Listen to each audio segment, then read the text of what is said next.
Salut, je me présente Gabrielle Charbonneau, make-up artist. Aujourd'hui, ce qu'on va faire, c'est comment bien appliquer un fond de teint en poudre pour la vie de tous les jours pour que ça soit accessible, facile à faire, mais que vous ayez vraiment le résultat que vous voulez. De un, pour qui ça bénéficie de prendre un fond de teint en poudre. Donc, ceux qui aiment ça, le fini qui est très mat. Le fini aussi qui est pas luisant. Donc, pour toutes les personnes qui ont les peaux un petit peu plus grasses, ça va être intéressant pour aller vraiment matifier. Les gens qui aiment ça avoir un beau fond de teint, mais de façon très rapide. Donc, on peut aller chercher un très beau résultat en très peu de temps. La facilité, la simplicité que ça a un fond de teint en poudre. Donc, n'importe qui peut faire ça. C'est vraiment facile à faire. Première chose que vous allez avoir de besoin, c'est de sélectionner votre type de pinceau. Donc, je vous donne 3 choix de pinceaux pour avoir 3 finis qui sont vraiment différents. On commence avec un fini qui est très léger. Vous allez y aller avec un pinceau poudre comme ça. Qui est vraiment un fini très doux. Moi, un pinceau comme ça, je l'utilise beaucoup plus pour aller mélanger mon teint ou pour aller mettre une poudre fixatrice, par exemple. Donc, ça va être un fini qui est très léger parce que les poils sont vraiment lousses. Donc, c'est vraiment plus un pinceau à poudre libre qu'un pinceau, je trouve, à fond de teint. À moins que vous vouliez seulement aller matifier un petit coup ou que ça soit votre deuxième couche, que votre fond de teint en poudre soit pour aller ajouter une couche à un autre fond de teint. Donc ça se fait d'aller créer des layers comme ça, donc des couches superposées de fond de teint, ça se fait. Donc ça pourrait être un pinceau pour faire ça. Ensuite, vous avez un pinceau poudre comme ça qui est quand même un petit peu plus dense que notre pinceau qui était très fluffy. Donc on voit déjà dans la texture, pas le même nombre de poils, pas le même, tu sais, c'est pas touffu de la même façon. Plus votre pinceau il est dense, plus vous allez appliquer beaucoup de produits, plus votre pinceau va agripper beaucoup de produits, donc il va en transférer plus sur votre visage aussi. Donc ça, c'est un pinceau poudre. C'est vraiment l'intermédiaire entre les deux.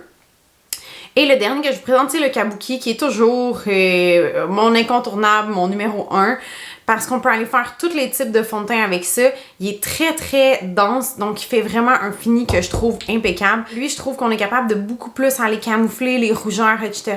On est capable d'aller chercher beaucoup plus de couvrance.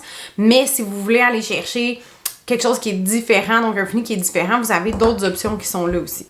Ensuite, l'autre chose que vous avez de besoin, c'est une base, que ça soit en crème, en spray, peu importe. Mais vous avez besoin d'une base pour bien faire tenir votre fond de teint et avoir un beau niveau de couvrance aussi. Donc, je vous dirais, peu importe le fond de teint que vous utilisez, mettez toujours une base. Sautez pas cette étape-là, ça vaut pas la peine. Mettez une base, ça va faire toute une différence. Donc là, je vais mettre une base en spray. Ça prend 2 secondes à faire. C'est tellement pas long, mais ça fait tellement une grosse différence sur le fini et sur la tenue. Donc, sautez pas l'étape de la base, ça vaut la peine. On laisse sécher. Là, je vais prendre un fond de teint comme ça. On le voit qui on voit qu'il est entamé. Donc, on est parti avec le pinceau Kabuki.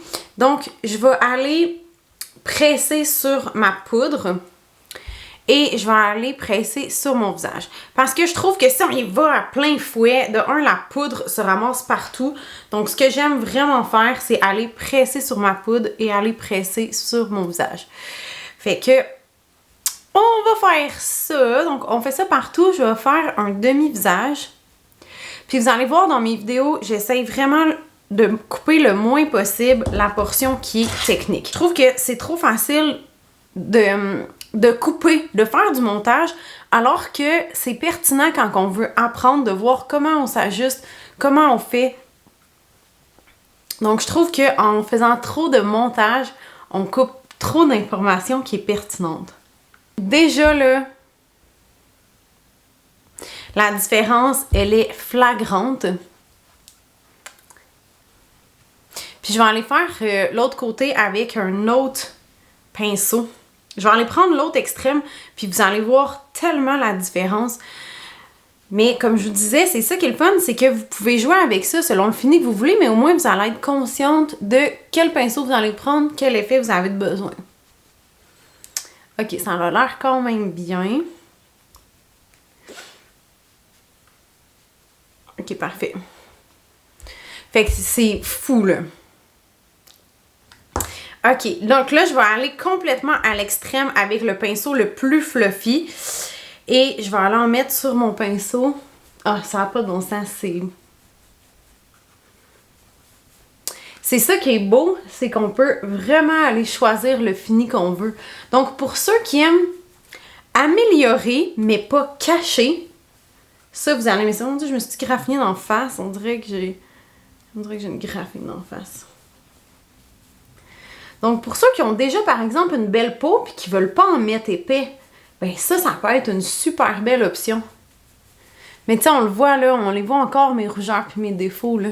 Tandis qu'ici, on a vraiment une couvrance totale. Ici, on a une couvrance qui est légère. Ben, je dirais totale, c'est pas vrai. Ça, c'est une couvrance moyenne. Et ça, c'est une couvrance légère. On va utiliser les bons mots. Donc là, je vais aller uniformiser pour au moins pouvoir vous faire une belle photo, mais je trouve que c'est flagrant la différence entre les deux.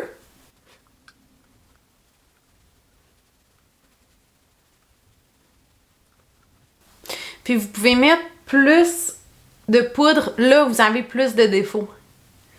Donc vous pouvez choisir dans votre visage à quel endroit vous allez mettre plus de produit. Parfait! Donc un coup que ça c'est fait, on continue, on enchaîne notre maquillage. Donc il y a plein de choses qu'on peut aller faire après, mais voici comment aller faire un super beau teint. Donc déjà, on voit une immense différence avec le début. Ça fait un teint qui est uniforme, ça fait un teint qui est radieux. Ça fait frais et ça fait santé d'avoir une belle peau. Donc, pourquoi pas aller corriger nos petits défauts et aller uniformiser tout ça. Donc, ça fait un gros effet wow, mais ça prend quelques secondes, quelques minutes à faire au maximum, mais c'est vraiment pas long. Et c'est sûr que, n'oubliez pas qu'il n'y a jamais rien qui va remplacer une excellente routine de soins de la peau. Prenez le temps de nettoyer votre visage le matin, nettoyer votre visage le soir, de vous démaquiller à tous les soirs. Donc, pour avoir une belle peau puis avoir à camoufler le moins possible, tout commence par les soins de la peau, ça c'est indéniable. Merci d'être là, merci beaucoup, merci énormément. C'est tellement un plaisir de faire ça pour vous. J'espère que ça répond à vos questions. Si vous avez des idées, pas des idées en fait, des problèmes à résoudre. Moi j'ai essayé telle affaire mais ça marche pas. Pourquoi telle affaire ça marche pas? Écrivez ça dans les commentaires puis ça va me faire plaisir de pouvoir vous faire une vidéo qui est personnalisée sur votre question. Donc j'ai hâte de voir ça et j'ai hâte de pouvoir y répondre puis de pouvoir vous aider puis d'amener votre routine beauté next level. Pas dans le sens qu'elle est compliquée, mais dans le sens qu'elle est perfectionnée et qu'elle est juste plus efficace. Sur ce, je vous souhaite une magnifique journée, une magnifique soirée. Profitez-en bien. Puis voilà, on se voit bientôt. Salut!